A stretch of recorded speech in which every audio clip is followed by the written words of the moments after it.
Here's something to stop and think about. You know Shelter? That music video that released in October 2016 that enraptured many, myself included.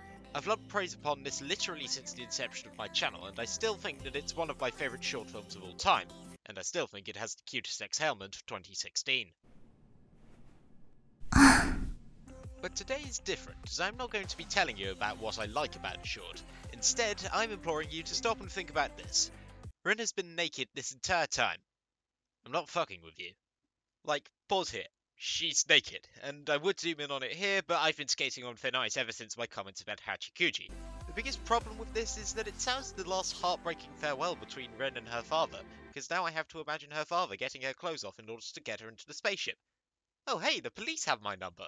Until my impending arrest, let's talk about one of my favourite anime directors of all time, Shinichiro Watanabe. If you haven't heard of him, you've no doubt heard of his works. For example, Cowboy Bebop, which is the story of two guys. One of them is tough and headstrong, whereas the other's more reserved and prefers to plan their attack. They run into someone who joins them so that they can find themselves. That person constantly gets captured and the other two have to free them. That group are pursued by a mysterious villain who appears to have connections with the headstrong protagonist of the show, and at one point the protagonist has a trippy flashback. But of course with Bebop's popularity he couldn't stop there, and he went on to make Samurai Champloo, which is the story of two guys. One of them is tough and headstrong, whereas the other is more reserved and prefers to plan their attack. They run into someone who joins them so that they can find themselves. That person constantly gets captured and the other two have to free them.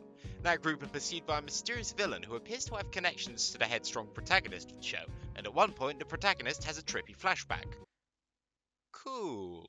A few years later, Watanabe was told to produce a show for Toonami with the help of Studio Bones, and the result was Space Dandy, a side-splitting, crude and insane show about two guys, one of them being tough and headstrong, whereas the other's more reserved and prefers to plan their attack. They run into someone who joins them so that they can find themselves. That person constantly gets captured and the other two have to free them. That group are pursued by a mysterious villain who appears to have connections with the headstrong protagonist of the show, and at one point the protagonist has a trippy flashback. Okay then? Watanabe's most recent series was Zanki no Terror, which, by no means perfect, I still believe the show is worth a watch. Although some would say the plot's a bit lackluster for a show of his caliber, as it focuses on two guys. One of them is tough and headstrong, whereas the other's more reserved and prefers to plan their attack. They run into someone who joins them so that they can find themselves. That person constantly gets captured and the other two have to free them. That group are pursued by a mysterious villain who appears to have connections to the headstrong protagonist of the show, and at one point the protagonist has a trippy flash. Hold the fucking phone.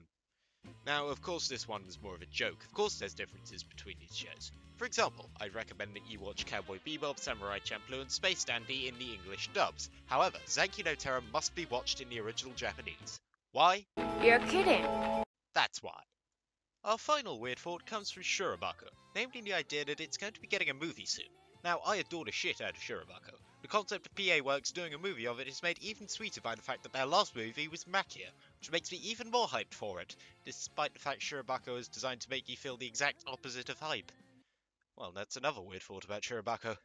One thing that many people love about Shurabako is the references to the actual anime industry, such as Anda's Chucky being a reference to Fables of the Green Forest, and the Musashino Pictures Group being stand-ins for Madhouse. Now, keep this in mind, so I want to draw your attention to Misa, a character who didn't get enough screen time in the first season. So little I couldn't even think of a joke for her for my Characters in a Nutshell video I made on Shurabako.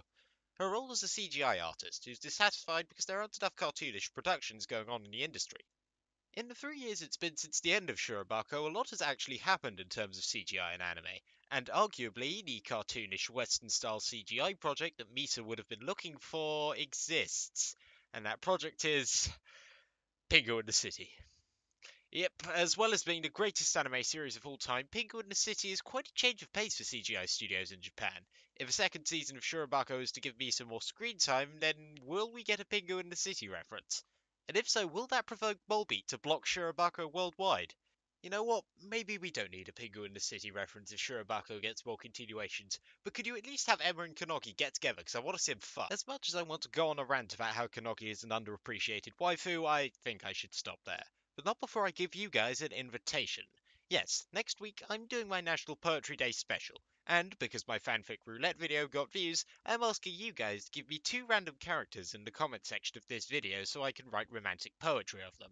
If you want, you can even give me a previously existing poem to base my literary war crime on. So, get into that comment section. I'll leave the rest to you. I dread the result.